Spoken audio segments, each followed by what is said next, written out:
Good evening, everybody.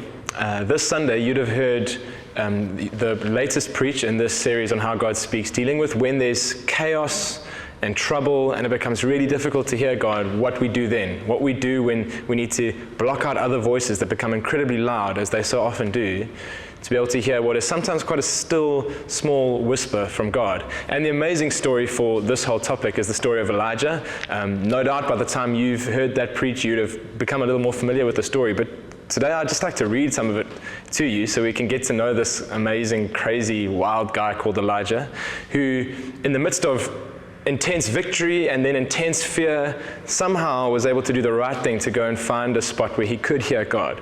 And out of this lesson, we'll be able to ask some questions and chat about what we're going to do when things go so well or so badly that the voices become really amplified and we're struggling to hear God's voice. So we pick up the story where this Elijah prophet, he's an amazing man of God in a time when everyone in God's nation, Israel, doesn't really seem to be following God anymore. He feels very alone and like it's behind enemy lines.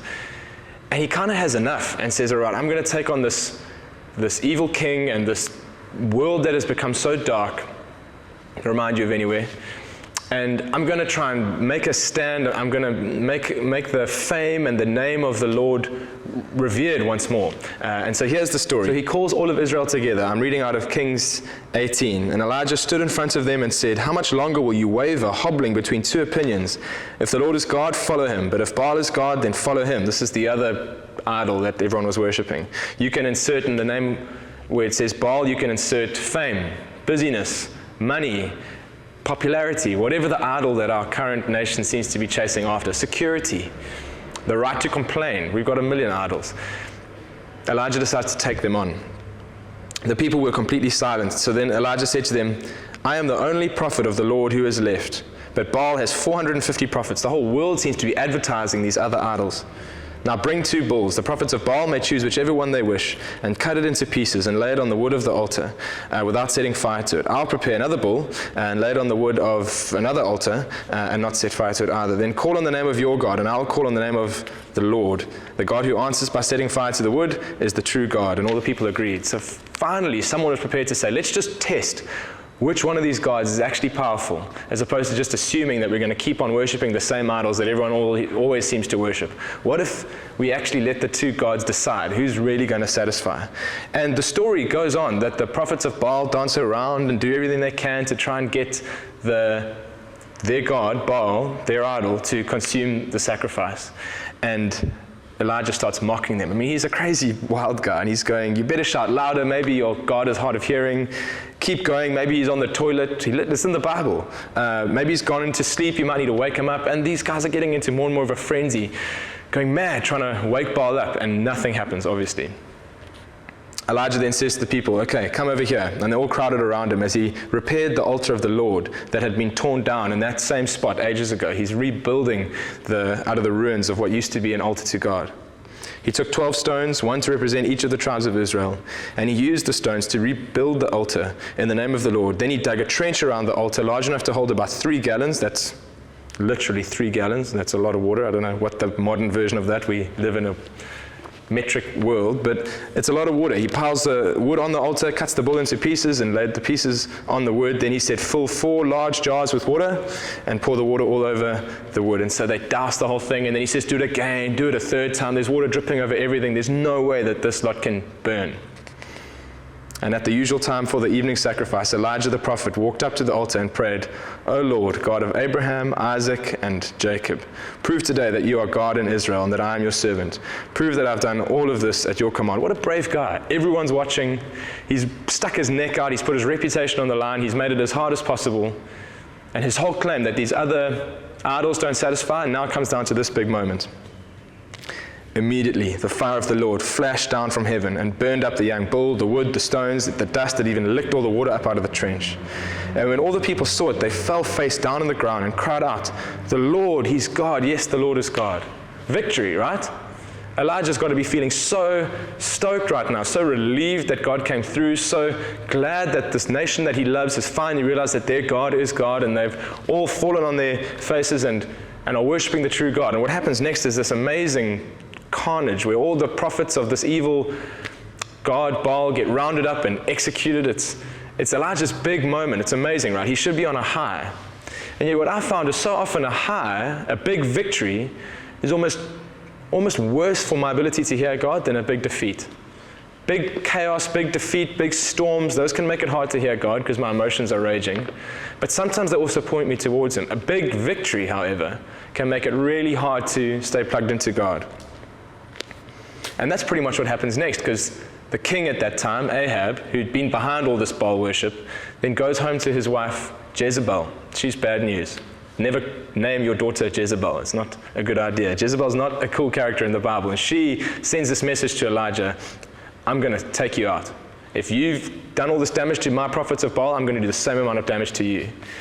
And Elijah, who's just had this amazing victory, who's just seen God burn up an offering on an altar that he drenched in water, who's just wiped out all the prophets of Baal, I mean, surely at this point, he's got enough faith to hear God and to take courage, and yet instead, he runs for his life. He's freaking out, he's exhausted, he feels alone, and he runs. Here's the amazing thing though.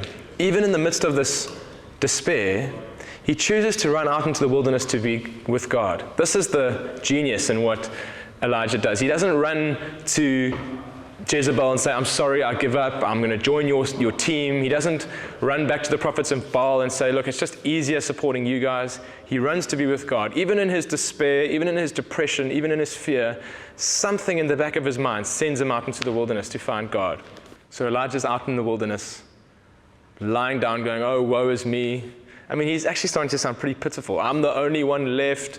The whole of Israel still hates you, God. He's already forgotten the fact that all those people fell on their face and said, the Lord is God. He's feeling quite sorry for himself. How often does that happen to us when we're in a storm? Suddenly the bad news gets a megaphone in front of it. The good news gets forgotten so quickly. Everyone's against me. Everyone wants to kill me. No, actually just Jezebel wanted to kill him. The rest of Israel's pretty much become convinced that God is God, but nonetheless, he's feeling all sorry for himself. And in the midst of this, he's gone out into the wilderness, and God says to him, go out and stand before me on the mountain, the Lord told him. So somehow, because he's chosen to go out and be with God, his ability to hear God hasn't been totally eroded. And as Elijah stood there, the Lord passed by, and a mighty windstorm hit the mountain. It was such a terrible blast that the rocks were torn loose, but the Lord was not in the wind. After the wind, there was an earthquake, but the Lord was not in the earthquake. After the earthquake, there was a fire, but the Lord was not in the fire. And when things are chaotic, we so desperately want God to do something big and amazing and just sort everything out for us, to move in power. And yet so much of the battle is actually what's going on inside us. The circumstances aren't ever nearly as bad as we think.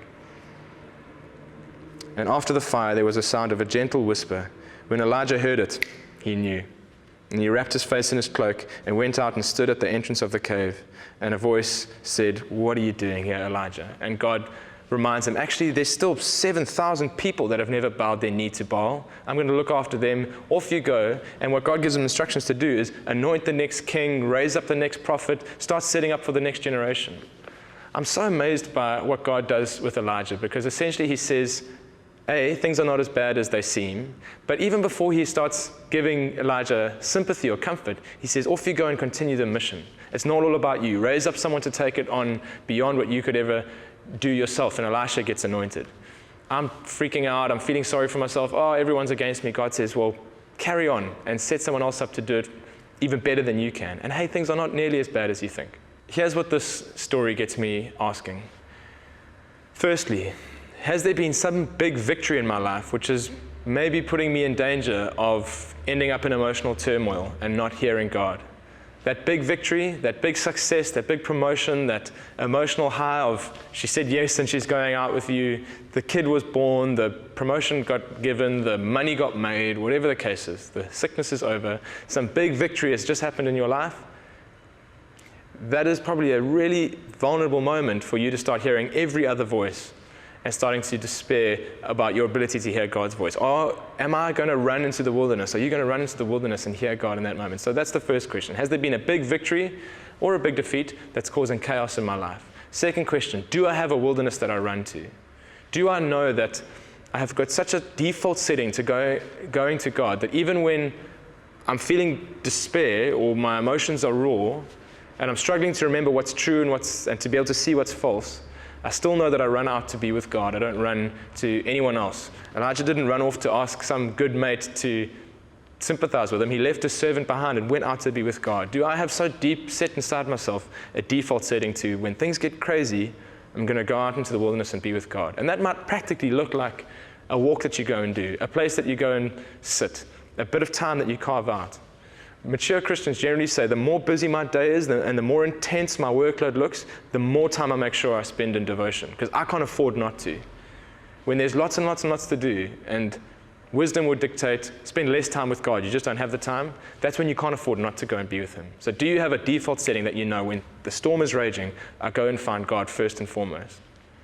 And then are you waiting for Him to move in some great big powerful storm and solve everything for you and come and defeat all your enemies and make you look good, when in fact the still small voice is saying, hey, things aren't nearly as bad as you think they are. Look for the next generation. Look for the person that you can bless and set up to keep on doing good things instead of feeling all sorry for yourself. So often in ministry I think, I've blown it, or no one backs me, or whatever the woe is me comment is. And when you go into the wilderness and you hang out with God, He's so much more interested in getting you to raise up someone else and to continue to lead people to Jesus, to continue to set the church up to continue on mission than He is about pandering to your insecurities. And then He says, oh, and by the way, things aren't nearly as bad as they seem. So those are your questions. Has there been a big victory defeat? Do you have a default setting to go to the wilderness? And what is the big circumstance that you're wishing God would change, where in fact maybe He's needing to change something in your heart and get you looking to the future? Enjoy your conversation.